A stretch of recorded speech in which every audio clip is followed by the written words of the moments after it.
आज की कहानी का शीर्षक है सीख। एक राजा था जिसका नाम रामधन था। उनके जीवन में सभी सुख थे। राज्य का काम काज भी ऐसो आराम से चल रहा था। राजा के नैतिक गुणों के कारण प्रजा भी बहुत प्रसन्न थी। और जिस राज्य में प्रजा खुश रहती है, वहाँ की आर्थिक व्यवस्था भी दुरुस्त होती है। इस प्रकार हर क्षेत्र में राज्य का प्रवाह अच्छा था। इतने सुखों के बाद भी राजा दुखी था, क्योंकि उसकी कोई संतान नहीं थी। यह गम राजा को अंदर ही अंदर सताता रहता था। प्रजा को भी इस बात का बहुत दुख था। वर्षों के बाद राजा की यह मुराद पूरी हुई और उसे एक पुत्र की प्राप्ति हुई। पूरे नगर में कई दिनों तक जश्न मना। नागरिकों को राजमहल में दावत दी गई। राजा की इस खुशी में प्रजा भी झूम रही थी। समय बीतता जा रहा था। राजकुमार का नाम नंदन सिंह रखा गया। पूजा पाठ एवं इंतजार के बाद राजा को संतान प्राप्त हुई थी। इसलिए उसे बड़े लाड़ प्यार से रखा जाता था। लेकिन अति किसी बात की अच्छी नहीं होती। अधिक लाड़ ने नंदन सिंह को बहुत बिगाड़ दिया था। बचपन में तो नंदन की सभी बातें दिल को लुभाती थी, पर बड़े होते होते यही बातें बदतमीजी लगने लगती हैं। नंदन बहुत ज्यादा जिद्दी हो गया था। उसके मन में अहंकार आ गया था। वो चाहता था कि प्रजा सदैव उसकी जय जयकार करे, उसकी प्रशंसा करे। उसकी बात ना सुनने पर वो कोलाहल मचा देता था। बेचारे सैनिकों को तो वे वो पैर की जूती ही समझता था। आए दिन उसका प्रकोप प्रजा पर उतरने लगा था। वो खुद को भगवान के समान पूजता देखना चाहता था। आयु तो बहुत कम थी, लेकिन अहम कई गुना बढ़ चुका था। नंदन के इस व्यवहार से सभी बहुत दुखी थे। प्रजा आए दिन दरबार में नंदन की शिकायत लेकर आती थी, जिसके कारण राजा का सिर लज्जा से झुक जाता था। यह एक गंभीर विषय बन चुका था। एक दिन राजा ने सभी खास दरबारियों एवं मंत्रियों की सभा बुलाई और उनसे अपने दिल की बात कही कि वे राजकुमार के इस व्यवहार से अत्यंत दुखी हैं। राजकुमार इस राज्य का भविष्य हैं। अगर उनका व्यवहार यही रहा तो राज्य की खुशहाली चंद दिनों में ही जाती रहेगी। दरबारी राजा को सांत्वना देते हैं और कहते हैं कि आप हिम्मत रखें, वरना प्रजा निसहाय हो जाएगी। मंत्री ने सुझाव दिया कि राजकुमार को एक उचित मार्गदर्शन एवं सामान्य जीवन के अनुभव की जरूरत है। आप उन्हें गुरु राधा गुप्त के आश्रम भेज दीजिए। सुना है वहां से जानवर भी इंसान बनकर निकलता है। यह बात राजा को पसंद आई और उसने नंदन को गुरुजी के आश्रम भेजा। अगले दिन राजा अपने पुत्र के साथ गुरु जी के आश्रम पहुंचे।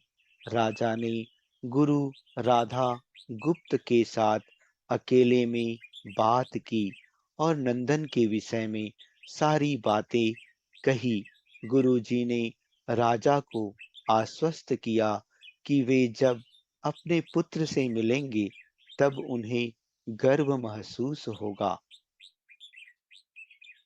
गुरुजी के ऐसे शब्द सुनकर राजा को शांति महसूस हुई और वे सहर्ष अपने पुत्र को आश्रम में छोड़कर राजमहल लौट गए।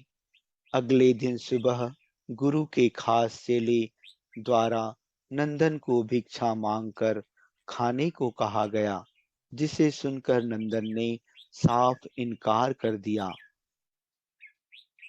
चेले ने उसे कह दिया कि अगर पेट भरना है तो भिक्षा मांगनी होगी और भिक्षा का समय शाम तक ही है, अन्यथा भूखा रहना पड़ेगा।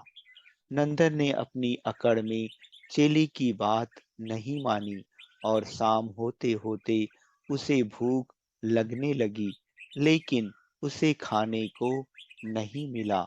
दूसरे दिन उसने भिक्षा मांगना शुरू किया।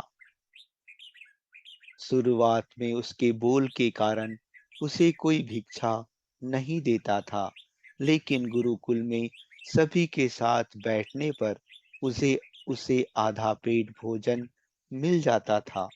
धीरे धीरे उसे मीठे बोल का महत्व समझ आने लगा और करीब 1 महीने बाद नंदन को भरपेट भोजन मिला, जिसके बाद उसके व्यवहार में बहुत से परिवर्तन आए। इसी तरह गुरुकुल के सभी नियमों ने राजकुमार में बहुत से परिवर्तन किए, जिसे राधा गुप्त जी भी समझ रहे थे। एक दिन राधा गुप्त जी ने नंदन को अपने साथ सुबह सवेरे सैर पर चलने कहा। दोनों सैर पर निकल गए। रास्ते भर बहुत बातें की। गुरुजी ने नंदन से कहा कि तुम बहुत बुद्धिमान हो और तुम में बहुत अधिक ऊर्जा है, जिसका तुम्हें सही दिशा में उपयोग करना आना चाहिए। दोनों चलते चलते एक सुंदर बाग में पहुंच गए, जहां बहुत सुंदर सुंदर फूल थे, जिनसे बाग महक रहा था।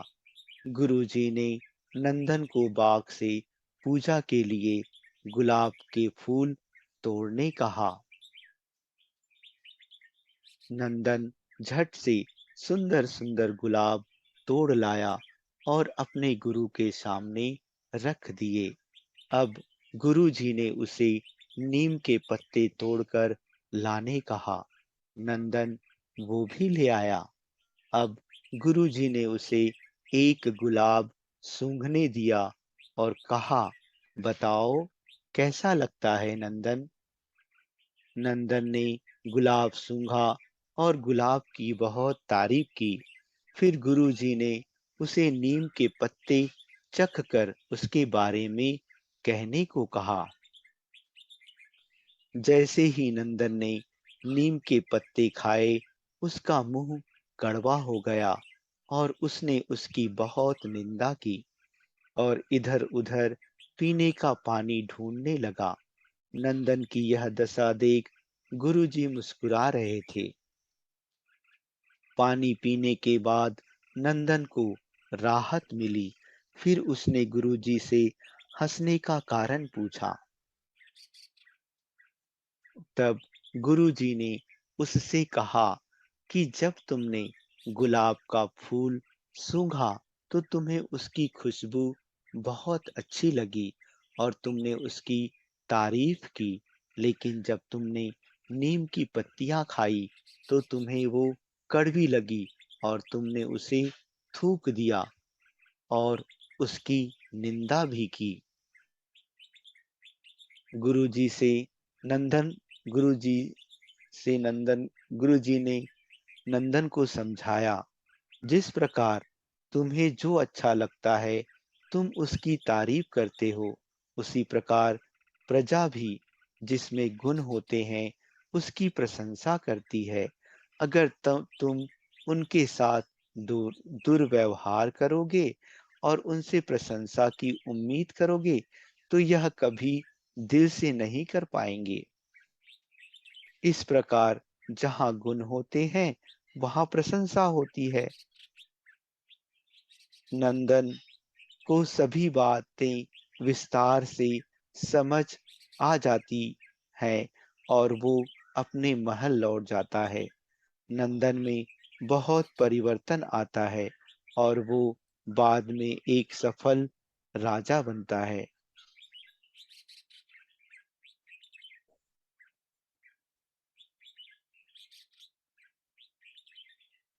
अच्छा दोस्तों, धन्यवाद।